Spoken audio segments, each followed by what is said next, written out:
Okay, knowing where our bridge is, we know that we're going to need a lot of support.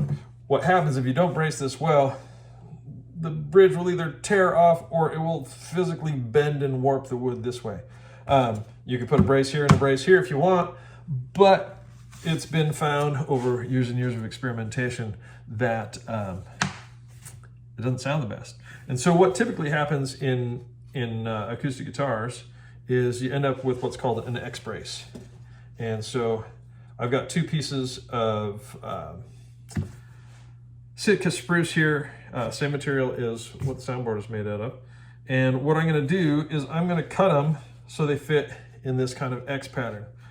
What that does is it gives a lot of support right here where the wood is likely to sort of dip down and fall into the sound hole with all that pressure on the bridge.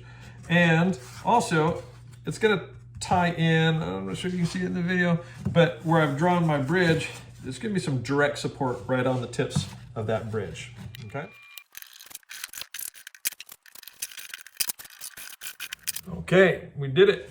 We got those notches cut so this X brace holds together, and we can start using this as the basis of our bracing pattern. Require a little bit of adjustment, but we're going to get it. Okay, next up we're going to make the tone bars. What you want is a brace coming off right about here, coming to this back corner of the guitar. You're going to want another one right about there. Okay, so I'm going to cut these two pieces of wood to fit there, and then we'll start shaping them into what the braces will actually look like. And just like magic, there's that one. Okay, so we're easing in on this thing. Next up, what we want to do is make some more tone bar supports coming up this way. Okay, we've got some of these tone bar braces. I guess they call them finger braces too. I'm gonna be using the wrong lingo. All right, so these will fit in here roughly like this. And as you're looking at this, you can see they're all different heights, all that kind of stuff. I'm using the wood that I have on hand, and I'll clean it all up. I'll make them, you know, roughly the same height, roughly the same thickness, kind of depending on how important the brace is. I'll keep these X braces pretty much, well, I'll scallop them out a little bit, clean them up a little bit, but they're going to stay pretty stout. For an acoustic bass, you got to have a lot of strength to counteract everything that's happening with those strings. These are the ones that I'll thin out quite a bit. Those are more about tone, a little less about support. So one more thing to do here is we need a brace that's going to reinforce the top of the sound hole.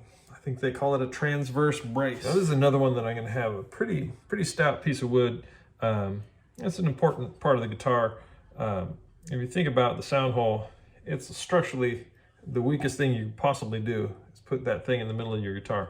But that's what we do, and that's what we're used to, so we're going to do it for this acoustic bass. But I'm going to put a nice big brace there to make sure this thing doesn't cave in on itself. Just going to get some rough marks here and cut it to size. Okay, we've got that cut basically to shape.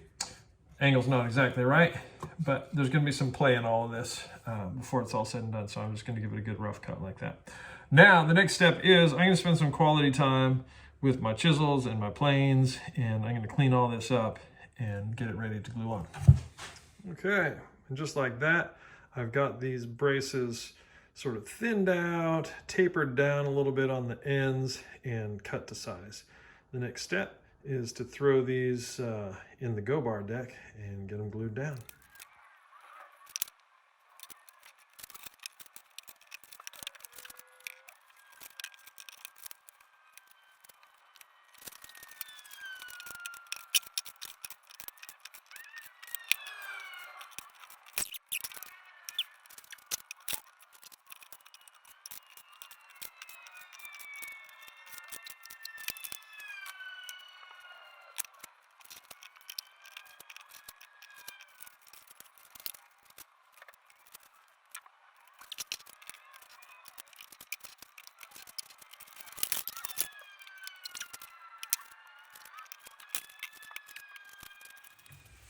Okay, so our top has been in the go bar deck with these braces getting glued on there. It's dried a couple hours, and we've got this. Now we could take our back, glue it on there, and we'd be one step closer to having a bass. But the thing is, this is really, at this point, over braced. So it's got way too much wood here. See, the thing with the soundboard is it needs to be able to vibrate like this.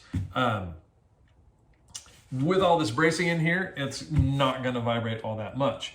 The other thing is, the more wood that you have on the soundboard, the less it's going to vibrate. If you take off too much of this, your guitar could crumble. And if you take off too much, it can also not have a lot of projection. So this next part is kind of the fun, creative part of putting a guitar top together. What I'm going to do is just take my chisel and whittle down spots that I don't think need to be there. Some of these are high. I can sort of make a pyramid shape out of some of these braces just to take wood off that doesn't affect the structural integrity of it. So I can do that. I can put it in fast forward so you don't have to sit here through the whole thing, and away we go.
Okay, I've got it how I want it.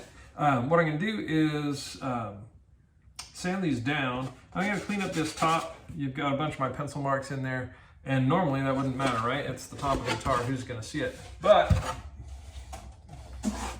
when you cut a big hole on the side of your guitar, you'll be able to look in there and see some of my mess.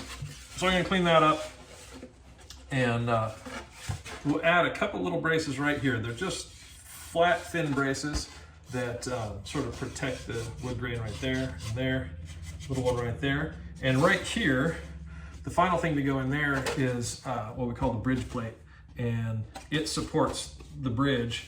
And the other important thing is, you got a picture from this side, the strings are going down through this really soft wood. And if they were just sitting up against the soft wood, they'd pull through almost instantly. And so what we do is we put some hardwood in there in this particular shape. And so not only does it support the bridge, but it also keeps the strings from pulling through the back. So that's it for now.